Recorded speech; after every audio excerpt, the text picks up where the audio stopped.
This video is sponsored by the Infinix Zero 5G. So there's like a pretty solid chance that like most people watching this video like are watching on like one of these. It is the absolute center of our lives for like everything. And hold on, there's room in here. This is kind of nice. What phone is this?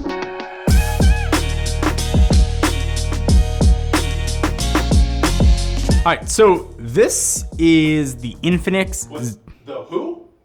Yeah, that's fair. Infinix, it's a Zero 5G. Before I tell you everything that is packed in this phone, let me thank you, and even the person sitting behind you for just supporting the channel all these years, being awesome human beings, letting me live my dream, give you a chance to win $500. Made it super easy. Leave a comment down below. Tell me the first thing you would do if you had an Infinix Zero 40. Tell me a fact about yourself, whatever you want. Just make sure there's a way to contact you either in the comments or if I click your link up on your YouTube page, give the video a thumbs up. We'll let it run for 10 days, open to anyone in the world. Okay, so I see a lot of people in the comment section on videos being like, this phone doesn't exist here, or you only talk about phones in the US, and my response is usually a very quick like, but I live in the US, I check out the phones I have access to. And there are a lot of brands that either we don't have here or are sort of new to this market, and Infinix falls in that category. So let me introduce you to the Infinix Zero 5G. The Infinix Zero 5G, at least on paper, Infinix is trying to present a phone that doesn't make any compromises. They're packing a really good looking design, a large, slim 3D curved display, a beastly 5,000 milliamp hour battery. It's got MediaTek silicon and a camera setup that's got really impressive spec sheet. And since most of us using our phones for taking almost all of our photos and videos these days, I think I want to start with cameras and sort of rely on them to sort of be the best they can. So on the front of this, and the pricing of this phone is going to vary depending on where you live, but say somewhere between the like $400 to $500 range if you convert it to the US, just to sort of frame it in your head. All right, so again, frame this in the price point. On the front of this thing, there's a 50 megapixel high-res selfie camera. And when you keep in mind that some of the biggest flagships in the world have a 12 megapixel front-facing camera, that is giant. And that 50 megapixel camera can shoot 4K at 60 frames per second video, and also has crazy ultra-fast autofocus. And usually these features are reserved for like top-tier flagships. But again, at this price point, it is really impressive. And Infinix is bringing crystal clear 4K video to everyone on the Zero 5G. You also get a couple other cool features. You can toggle between 0.8 and 1 and 2x on a selfie camera, sort of frame up the vlog shot if you want. You can also record dual perspectives from the selfie camera. That's not like a brand new feature, but it is cool to see. So you can record the front facing and the rear camera. So if you wanna like record your reaction to something, you can really easily do that. On the back, again, remember our price point here, you get a 108 megapixel camera that's equipped with both optical image stabilization and electronic image stabilization. So your footage will always be smooth with these pro stable video capabilities. And the high quality sensor gives you a ton to work with in like post-production stuff too. This means whether you're capturing like a really quick moving pet or a really quick moving toddler, or you just want to do like some walk and talk vlogging, your video is going to look insanely smooth. Even if it was like just that would still be really good. It's also packing a 120 degree 50 megapixel ultra wide and 2 megapixel lens for like added versatility on top of that. But this main camera I think is really the star of the show and does a really phenomenal job capturing both photos and videos. But anyway, here's some examples. Make up your own mind for how these photos work. So you're well equipped like a super versatile camera setup with this for taking photos and videos and more, but like these days, I think we're using our phones, like not just for fun, but also it's in my position and maybe you too, like for our jobs.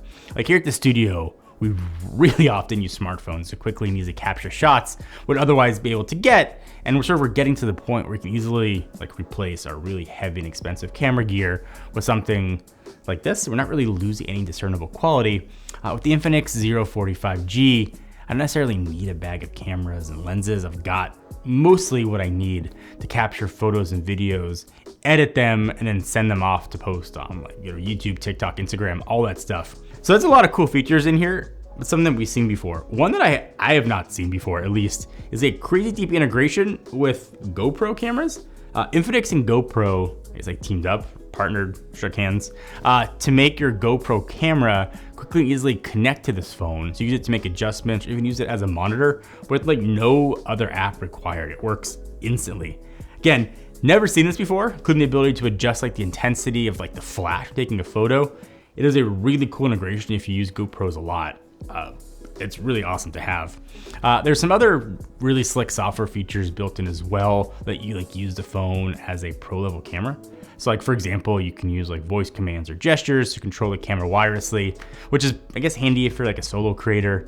It also built in AI tools so you can like vlog automatically with a couple simple taps. And all these AI tools extend to photos as well, with kind of a built-in AI eraser to really easily remove unwanted objects. And this sort of smart cutout feature intelligently lifts your subjects from the photo. And again, we've kind of seen some of these before, but this camera hardware paired with these AI smarts do work really well together. So good camera stuff aside, like what if you want to start like editing your videos, sending off your photos to friends or social media? I think you want to make sure you've got a bright, vivid screen to do that. I am a screen snob. The screen on the Zero 45G, much like the cameras, does not disappoint. And again, doesn't disappoint at any price point, but the price point we're talking about here, it makes it even more impressive. So it's got, I think, a pretty close to flagship level 6.7-inch AMOLED display with a 144 Hz refresh rate, 3D curved edges that gives you ultra thin bezels and makes the content sort of like disappear off the edge of the screen. It feels really good. I don't always love the curved display, but again, it looks absolutely beautiful. It makes the phone feel really thin. It's being powered by MediaTek's Dimensity 8200.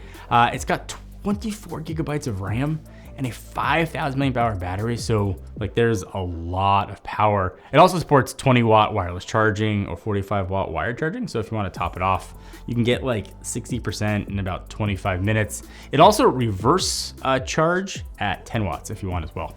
And all of this is built into a body that is really thin, and it's kind of a nice color. I think that makes it stand out too. Infinix is also trying to release like new colors, not just like a white or black version every year. I think what they've done here looks really nice. There's also, like every smartphone right now, a ton of useful AI tools built into the software. I mentioned like some of the camera features earlier. There's also like AI assistant that utilizes Google Gemini, which is neat. And even cool AI wallpaper features. At least like for me, I've got a narrow scope, I think, of the smartphone world, and I'm trying to broaden it beyond the 3 or 4 brands that everybody knows about. But in the pantheon of the world, there are a lot of really good phones from a lot of brands that you might not have heard of.